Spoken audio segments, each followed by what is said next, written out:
Okay, so in a nutshell, here's a lesson,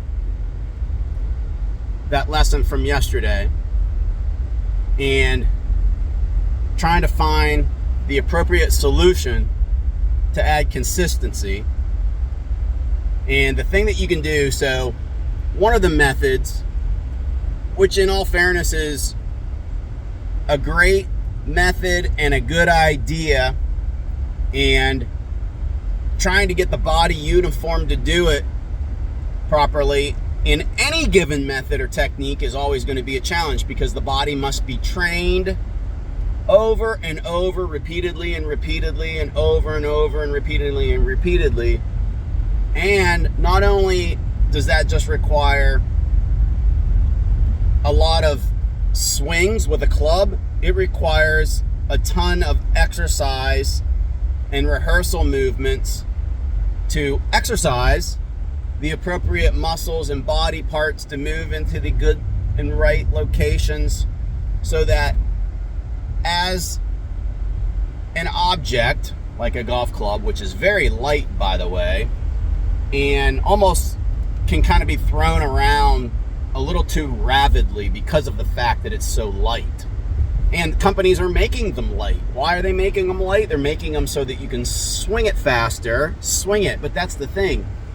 It doesn't matter exactly, well, if it's too heavy, you can't swing it. So if you take a sledgehammer, you can't, say, over-maneuver the sledgehammer. You have to use more body parts and bigger muscles to drive the heavier weights. So if you're going to bench press 100 pounds straight up over your head, I'm sorry, but you're not going to do it just with your arms. You better use your legs, your core, your hips, your back muscles, and everything to get that thing up over your head. So the moral of the story is you can't just throw the golf club with your hands at the ball. You've got to use muscle strength, flexibility, range of motion. The body must be a resource of that. There's no way in the world a pitcher can throw 100 I don't even know what the max pitcher speed is, but let's just say it's 100 miles an hour, 110, whatever it is. He can't throw that unless he holds the ball as long as possible and drives the entire body and then releases the baseball. The last thing to release is what? The wrists. While we're on baseball, if you're holding the baseball bat, do you swing the baseball bat before the ball gets there? No. You have to drop. You're going to hold the bat. You're probably going to drop and lay off the bat, because that's basically what everybody does naturally. They're going to lay the bat down or lay it off, and they're going to step. Then they're going to rotate, and last but not least, they're going to hit. So almost everything that you do in life is going to revolve around the body working first, and the last resort is the hands. Now, typically, if the body leaves the appropriate location and it doesn't stay in a good, let's say a good location, and it moves into a poor position, all of a sudden, your hands are the most manipulative feature to make corrections. So they are going to compensate in thousands of ways, pretty much because of a result of where your body is and what your body does. Now, some will argue that hip turn doesn't have to be fast, doesn't have to be hard. And I would say one thing that I've found when you talk about hip turn is people have a tendency to spin out of it. So they feel like they rotate, but they elevate upward more similarly to a baseball swing, and they stand up, and then they pivot high, and then they throw their hands at it because of that feature of the axis going higher into the air as opposed to staying more bent over.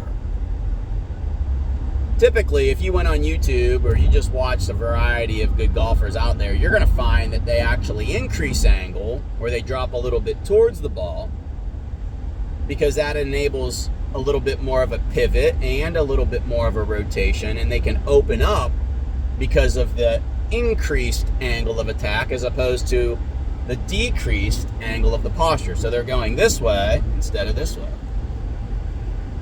One thing I always like to tell all my first-time students, and a lot of times as we're driving back for the lesson, they say, yeah, my buddies or my friend or my dad or my whoever is telling me I lift my head up. And I let the conversation go on, and then we get back there and we get into the lesson, and I say, oh, by the way, it's not your head lifting up. That's your whole entire body lifting up.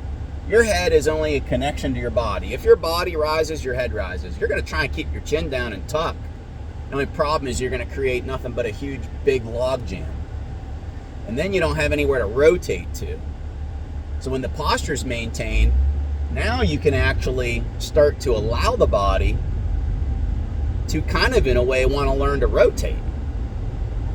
Now, I still think it's important for me is to show appropriate location, show where I would want the body to be. And typically in a beginning lesson or in a first lesson, that would just be trying to stabilize. Notice that word, that's a key word. Stabilize a pivot point and maintain proper posture. Now, in the case of this lesson, the lesson the other day, we talk a little bit about stack and tilt, stack and tilt. Now, the problem with some people with stack and tilt is they start to lean. And what I don't want to do is lean too far forward, because it creates almost a little bit too much of a steeper angle of attack. And if you were to lean out in front of the golf ball at the address position, you'd have to do one of two things. Stay out there and lean and throw your hands at it to try to help with a descending blow, or you almost would have to reshift or tilt the body back to try to create a better path or angle of attack and try to balance things out, which wouldn't make a whole heck of a lot of sense. Sometimes I call this, what I'm about to say, is more of a cheat move, and you kind of just situate the hips into a position without really leaning the upper body. So the upper body kind of stays more covered or more directly over, and the lower body actually kind of cheats a little bit more forward. Now, the dilemma with that could potentially be that if you don't have flexibility or range of motion, you might prohibit getting the golf club to the top of the swing quite as much. And the one thing we want to ensure is that, first and foremost, you load it up a fair amount or a good amount, that it allows you to kind of be passive and calm when you change direction, so that you can continually accelerate and gradually increase the speed through the striking area of hitting the golf ball. So every day I keep getting these little kind of epiphanies of things to talk about and post, because, yeah, I can talk about it. It's better to show it.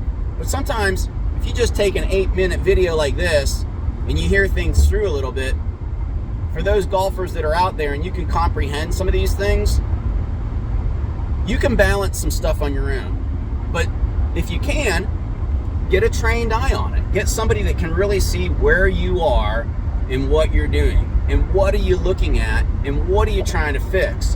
What you don't want to fix is you don't want to fix a problem that's related to another problem. You want to fix the main cause of the problem and let the other issues that are following along for the ride balance to the main part of the problem. Now, the issues with that is you're going to feel changes probably in every little aspect of the swing while you're trying to work on one thing. And that's just how it is. You have to accept it, and you have to have that instructor or that teacher. You got to trust that person. So you better find a good one. You better find one that you trust to say, hey, this is causing that. And if they can't explain it, or they can't explain, hey, well, why?